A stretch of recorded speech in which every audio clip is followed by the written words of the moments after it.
Dear students, welcome to voice of history educational channel. ఈరోజు మనము Donald Trump విధించిన tariff గురించి తెలుసుకుందాము. డియర్ స్టూడెంట్స్, ఈ టారిఫ్ అంటే ఏమి? ఈ టారిఫ్ని తెలుగులో సుంకాలు అంటారు.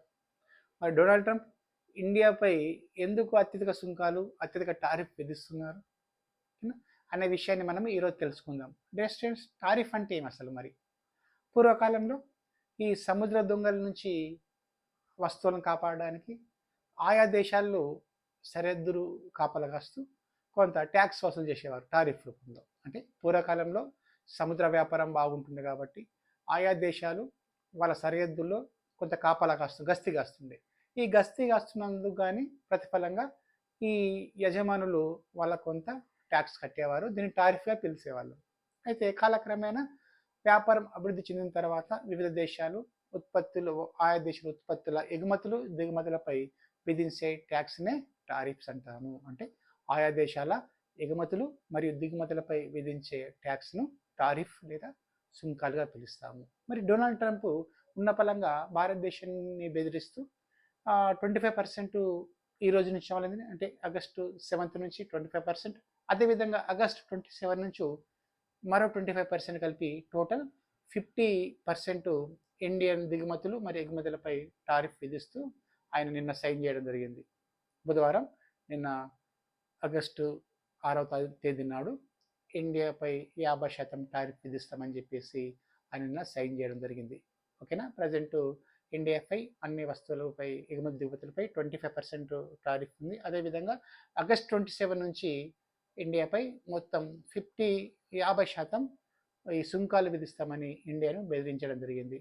డిస్టెన్స్ అసలు ఇండియాకు అమెరికా మధ్య మంచి సంబంధాలు ఉండే.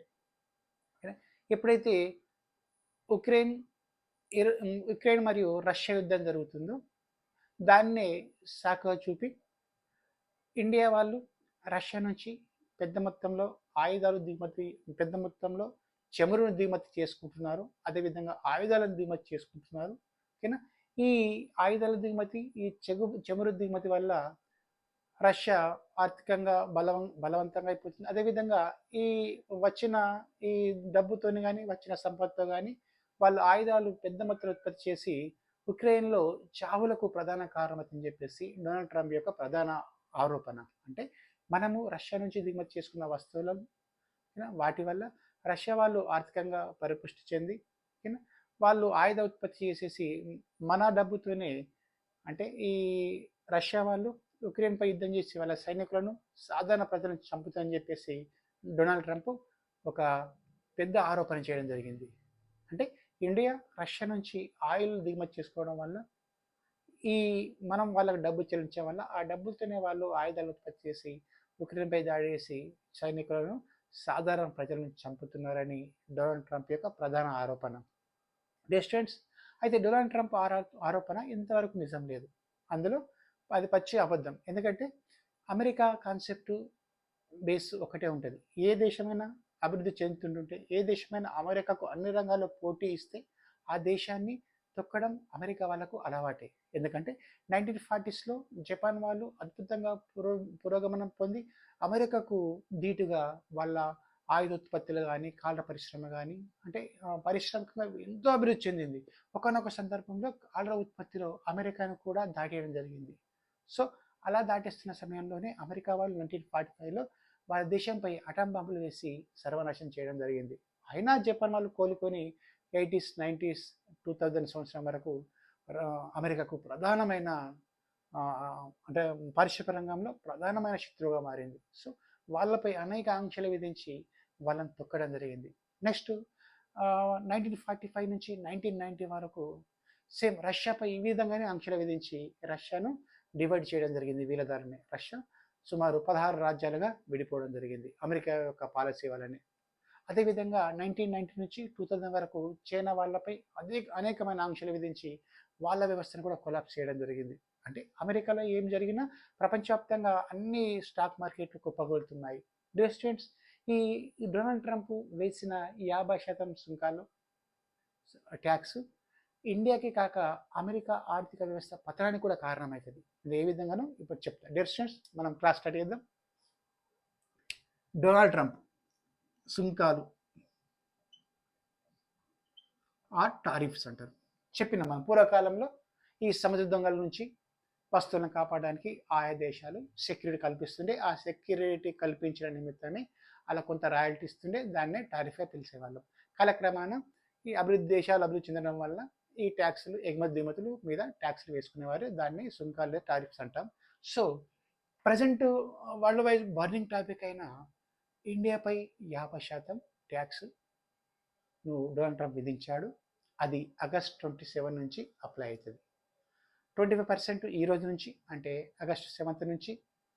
అదేవిధంగా దీనికి ప్లస్ 25 ఆగస్ట్ 27 నుంచి డొనాల్డ్ ట్రంప్ విధిస్తామని చెప్పేసి నిన్న సైన్ చేయడం జరిగింది. ప్రెసిడెంట్స్ అమెరికా వాళ్ళు మేక్ అమెరికా గ్రేట్ అగానే నినాదంతో డొనాల్డ్ ట్రంప్ రాష్ట్రపతిగా ఎన్నికయ్యాడు. Make America great again. కానీ అతడు బిజినెస్ మ్యాన్ కాబట్టి అతని ఆలోచన, అతని తీరు, అతని పనితీరు కూడా బిజినెస్ రంగానికే అంటే ప్రాధాన్యం ఇస్తున్నట్లుంటుంది. ప్రపంచంలో అన్ని దేశాలతో బిజినెస్లో ఒప్పందాలు చేసుకోవడం జరుగుతుంది. ప్రతి దేశంలో ట్రంప్ టవర్స్ను కూడా నిర్మిస్తున్నారు. సో డియర్ స్టూడెంట్స్, మరి డొనాల్డ్ ట్రంప్ ప్రపంచ దేశాలతో ఏ విధంగా ఆడుకుంటున్నాడు, అదేవిధంగా ఏ దేశంపై అంటే కొన్ని ప్రముఖ దేశంపై ఏ దేశంపై ఎన్ని ట్యాక్స్ వేసిన విషయాన్ని, టారిఫ్ శాతం ఎంతనో మీకు చెప్తా. అదేవిధంగా డొనాల్డ్ ట్రంప్కు ప్రధాన అవరోధమైన బ్రిక్స్ దేశాలు, ఓకేనా, ఈ బ్రిక్స్ దేశాలను కూడా అనగదొక్కాలని చెప్పేసి ట్రంప్ ప్రయత్నిస్తున్నాడు. ఎందుకంటే బ్రిక్స్ దేశాల్లో మన మీటింగ్లో ఈ డాలర్ను ప్రపంచ మార్కెట్ నుంచి పక్కా పెట్టాలని ప్రయత్నం చేస్తామని చెప్పడం జరిగింది. సో దానికి ప్రతిచర్యగానే డొనాల్డ్ ట్రంప్ బ్రిక్స్ దేశాలపై అనేకమైన ఆంక్షలు విధిస్తూ టారిఫ్ను పెద్ద మొత్తంలో పెంచడం జరిగింది. డెసిషన్ చూద్దాం. ఫస్ట్ బ్రిక్స్ దేశాలపై ఎంత టారిఫ్ వేసాను చూద్దాం. ఫస్ట్ బ్రిక్స్ దేశాలపై బ్రెజిల్పై 50%, ఇండియా 50%,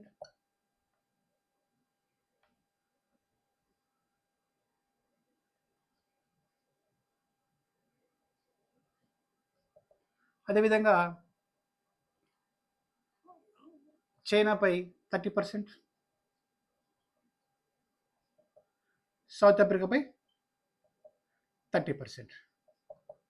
బ్రిక్స్లో ప్రధానమైన దేశాలు ఇవి 4. రష్యా కూడా ఉంది. ఓకేనా, రష్యాపై మనకి అక్యురేట్ సమాచారం లేదు. బ్రెజిల్పై 50%, ఇండియాపై 50%, చైనాపై 30%, అదేవిధంగా సౌత్ ఆఫ్రికాపై 30% ట్యాక్సులు వేసి ఆయా ఆర్థిక వ్యవస్థల పతనానికి ఈయన కారణమయ్యే అవకాశం ఉంది. సో హైలైట్ ఏమంటే Brazil, India, China, south Africa ఈ దేశాలు ఏమాత్రం అమెరికా మీద ఆధారపడే పరిస్థితి లేదు. ఈ దేశాలు మొత్తం స్వయం సమృద్ధిని స్వయం సమృద్ధి పొందాయి ఇప్పటికే. అంటే వ్యాపారం, వ్యవసాయం అన్ని రంగాల్లో ఇవి విప్లవాత్మక మార్పులు తెస్తూ అమెరికాకు ధీటుగా అభివృద్ధి చెందాయి. సో డొనాల్డ్ ట్రంప్ కూడా అదే భావిస్తున్నాడు. బ్రిక్స్ దేశాలను భయపెట్టి వాళ్ళ డాలర్ను మెరుగుపరచుకోవాలని ప్రయత్నం చేస్తున్నాడు. అతని కలగానే మిగిలిపోతుంది. ఎందుకంటే ఈ దేశాలు అమెరికా లేకున్నా స్వతంత్రంగా బతకగలవు. మనకు కూడా అమెరికాతో కేవలం మన వస్తువు కేవలం 10% మాత్రమే వాళ్ళకు ఎగుమతి చేస్తాం, ఓన్లీ 10%. సో మనము అమెరికాకు ప్రత్యామ్నాయంగా రష్యాను కానీ, చైనాను కానీ, సౌత్ ఆఫ్రికా కానీ, బ్రెజిల్ని కానీ తీసుకోవచ్చు. అంటే ఎటువంటి మనకు ప్రాబ్లమ్స్ కూడా లేవు. సో ఈ రోజులలో చైనా వారితో కూడా మన సంబంధాలు మెరుగవుతున్నాయి. సో డియర్ స్టూడెంట్స్, చూద్దాం మరి ఇంకా ఏ దేశాలపై నేషన్ ఎక్కువ పన్నులు. సిరియాపై 41%. అంతర్యుద్ధంతో కొట్టుకున్న సిరియాపై కూడా వాళ్ళు 41% పన్ను వేసారు ట్యాక్స్. లావోస్పై 40%, లావోస్ దేశంపై, చిన్న దేశం ఇది. అదేవిధంగా మయన్మార్పై 40%, ఇది కూడా అంతర్యుద్ధంలో ఉంది.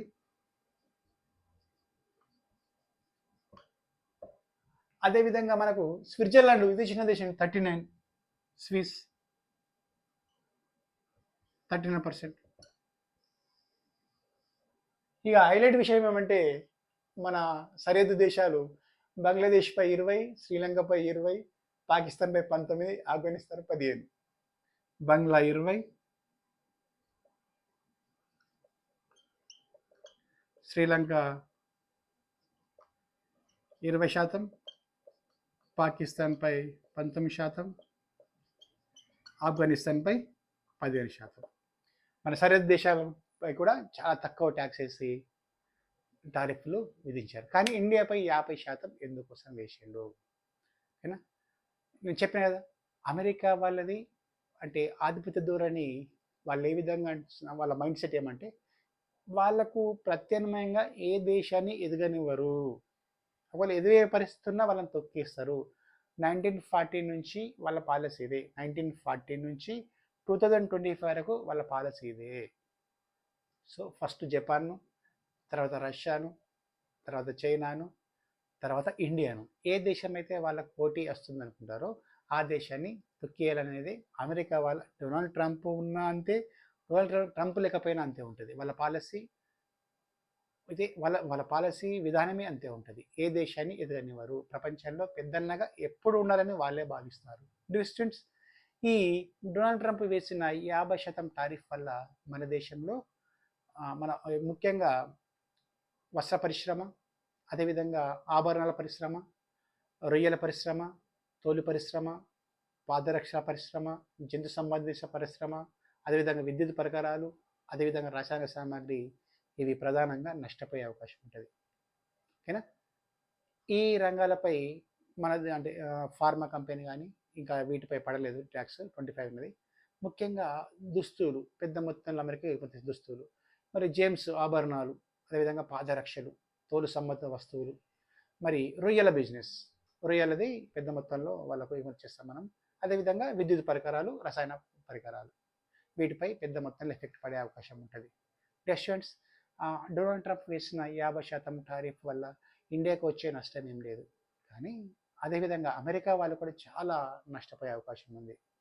అంటే ఇప్పటికీ అమెరికా యొక్క ఆర్థిక వ్యవస్థ అంతఃపాతంలోకి వెళ్ళిపోయింది. ద్రవ్యోల్బణం పెరిగింది.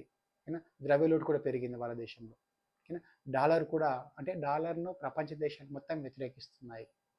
వీళ్ళ ఫారిన్ పాలసీ కానీ, వీళ్ళ ఆయుధ విధానం కానీ, అంటే వీళ్ళు ఏమంటే పెద్ద మొత్తంలో వాళ్ళు ఆయుధాలను అన్ని దేశాలకు ఎగుమతి చేస్తూ డాలర్ను అభివృద్ధి చెందేందుకు ప్రయత్నం చేస్తున్నారు వాళ్ళు. సో ఈ ప్రపంచం మొత్తం మారిపోయింది కాబట్టి అమెరికా యొక్క ఆధిపత్యానికి గండి కొట్టే ప్రయత్నం కూడా జరుగుతుందని ట్రంప్ గ్రహించి ఆయా దేశాలను భయపెట్టి వాళ్ళ అమెరికా యొక్క డాలర్ను పెద్ద మొత్తంలో, అంటే డాలర్ అభివృద్ధి చెందాలని చెప్పేసి వాళ్ళు ఆయన పెద్ద ప్లాన్ చేయడం జరుగుతుంది. సో డియర్ స్టూడెంట్స్, మనకు ఈ బ్రిక్స్ దేశాలతో ఉన్న సంబంధాలు, అంటే బ్రిక్స్ దేశాల్లో ఉన్న సమావేశంలో బ్రెజిల్లో జరిగింది. ఈ బ్రెజిల్ సమావేశంలో ఖరాఖండిగా చెప్పడం జరిగింది. ప్రపంచ ఆర్థిక వ్యవస్థ లేదా ప్రపంచ వ్యాపార వాణిజ్య విపణి నుంచి డాలర్ను పక్కా పెట్టాలని నిర్ణయించారు. అంటే ఏ వ్యాపారం జరిగినా డాలర్ని బేస్ చేసుకొని చేస్తారు. సో ఆ డాలర్ను పక్క పెట్టాలని చెప్పేసి ఈ బ్రిక్స్ దేశస్తులు దేశ ప్రతినిధులు నిర్ణయించారు. సో చూద్దాం ఫస్ట్, మరి డొనాల్డ్ ట్రంప్ చెప్తున్న వాదన ఎంతవరకు వాస్తవం, దాన్ని మనం క్లారిఫై చేసేద్దాం ఈరోజు. ట్రంప్ ఏమన్నాడంటే, రష్యా నుంచి ఇండియా పెద్ద మొత్తంలో ఆయిల్ కొనుగోలు చేస్తుంది కాబట్టి వచ్చే డబ్బుతో రష్యా వాళ్ళు ఆయుధాలు తయారు చేసుకొని దాన్ని ఉక్రెయిన్పై వాడుతున్నారని చెప్పేసి నిరోధారమైన ఆరోపణ చేయడం జరిగింది. అసలు వాస్తవం ఏమంటే, నాటో దేశాలు, యూరోపియన్ దేశాలు, ఈవెన్ అమెరికా కూడా రష్యా నుంచి ఆయిల్ని దిగుమతి చేసుకుంటుంది. ముడి చమురు, బొగ్గు, సహజవాయువును పెద్ద మొత్తంలో అమెరికా దిగుమతి చేసుకుంటుంది. అదేవిధంగా నాటో దేశమైన టర్కీ కూడా పెద్ద మొత్తంలో రష్యా నుంచి ఆయిల్ దిగుమతి చేసుకుంటుంది. అదేవిధంగా బ్రిక్స్ దేశం చైనా కూడా పెద్ద మొత్తంలో ఆయిల్ను మరి ఇతర సామాగ్రిని రష్యా నుంచి దిగుమతి చేసుకుంటుంది. అంటే ప్రపంచంలో అమెరికాతో పాటు అన్ని దేశాలు రష్యాలో ఉత్పత్తి అవుతున్న ముడి చమురు, బొగ్గు, సహజవాయువును దిగుమతి చేసుకున్నప్పటికీ అమెరికా వాళ్ళు ఇండియా పైనే 50% ఎందుకు టారిఫ్ వేశారు అనే విషయాన్ని మీకు ఇప్పుడు చెప్తా. ఎందుకంటే గడుస్తున్న కాలం, అంటే తరాలు మారుతున్న కొద్దీ కానీ ఇండియా ఆర్థిక వ్యవస్థలో విపరీతమైన మార్పు రావడం జరిగింది.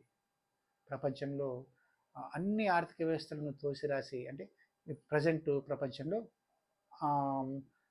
చెప్తానండి, తలసరి ఆదాయంలో కానీ, జీడిపిలో కానీ అన్ని రంగాల్లో భారతదేశము ఇంతకింతకు ఎదుగుతూ పోతుంది.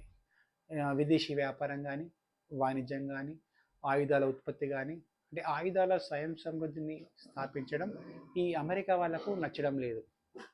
సో అదేవిధంగా ఇండియా ఆయుధాలను అమెరికా నుంచి కాక రష్యా నుంచి మనం దిగుమతి చేసుకుంటున్నాం. So dear friends, America Donald Trump వేసిన ఈ సుంకాలు అమెరికా పతనానికి ఖచ్చితంగా కారణమవుతాయని చెప్పేసి ఎకనామిక్స్ అంటే ఆర్థికవేత్తల అభిప్రాయం. Dear friends, thank you very much.